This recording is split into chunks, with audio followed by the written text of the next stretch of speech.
What's up, everyone? So today we're going to do the kettlebell swing tutorial. We'll talk about the biomechanics and the technique of the kettlebell swing and maybe a few things that people tend to do wrong so we don't make those same mistakes. Okay, first off, it is a hip hinge pattern. Hips hinge backward, shins stay mostly vertical. It's okay if they move a little bit. We don't want the shins moving forward a lot because that is a squat. That is not a swing, right? So we don't want to squat the kettlebell down. That is a very common mistake that I see beginners make, that they're squatting down. This is a hip hinge pattern. Boom.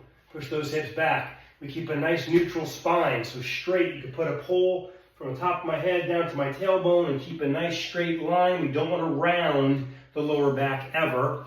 We want to keep the shoulders plugged back into that little cavity called the glenoid fossa, which is a little socket that the humeral head fits into. So we pull back a little bit and externally rotate. So what we're doing is we're making sure the kettlebell doesn't pull you forward or round your upper spine, right? Or pull your shoulder forward or pull your whole weight forward for that matter, right? So these are some things that are going to help you control the weight, right? We've got our neutral spine, we've got our shoulders a little bit externally rotated. When we think external rotation, think break the bar or break the handle of the kettlebell. So this, if you watch my shoulder, that externally rotates the shoulder, okay? And the arms are like ropes. So knees should not shift very far forward, nice neutral spine, shoulders plug back into the cavity, but now the arms are ropes. So you keep this locked here, you keep it locked at the humerus so it doesn't pull, right? It's not a completely loose rope there, it's locked in here, and this stays real loose, okay? So pay attention to what I'm saying here. We're going to do it from the front, from the side, and we're going to look at that. Here we go.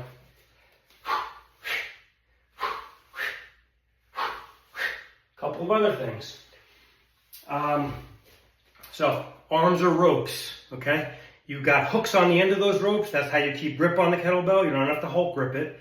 And we don't let the shoulders get pulled forward. We just keep them back, and the arms will move. Now you see what I'm doing here, and I think this is especially important as the weight gets heavier, but there's no reason for my arms to come out here.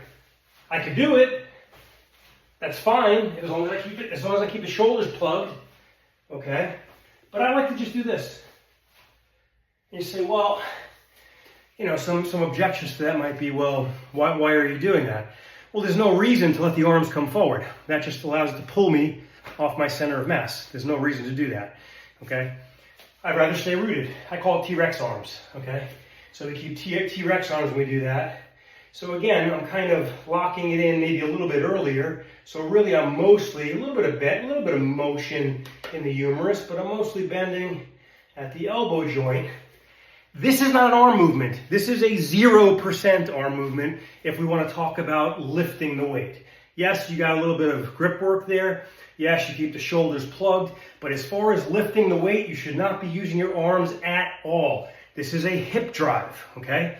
And the hips drive forward, so I'm trying to get a whole bunch of points in here. So, I see a lot. So one mistake I see is people squatting the weight. A second mistake I see is people like, they're kind of lifting the weight up, right? Even if their hinge is okay. See, I'm lifting. I don't know if you can tell the difference between that and the others. It doesn't matter if the arms are straight. It doesn't really matter if the shoulder's plugged in. You can have a straight arm. You can have the little T-Rex arms. What's important is that you're driving from the hips and you're not lifting. This is not an anterior deltoid move, okay? We do not want to lift at all. I've seen people actually coach it where they're talking about lifting, and it's completely wrong. That's not a kettlebell swing. So we want to make sure we do that. Some other things that we want to focus on is the hip drive itself, okay? There's something called Newton's cradle. You guys can Google this if you don't know what it is. It's a series of metal balls attached to a bar by some strings. And you take the one ball and you drop it, and it hits and goes through, and the ball in the end goes up. Then that comes down, it goes up, and it goes up. And the point of that, the force, is not scooping, right? So we don't want to scoop the kettlebell up, right? We don't want to scoop up.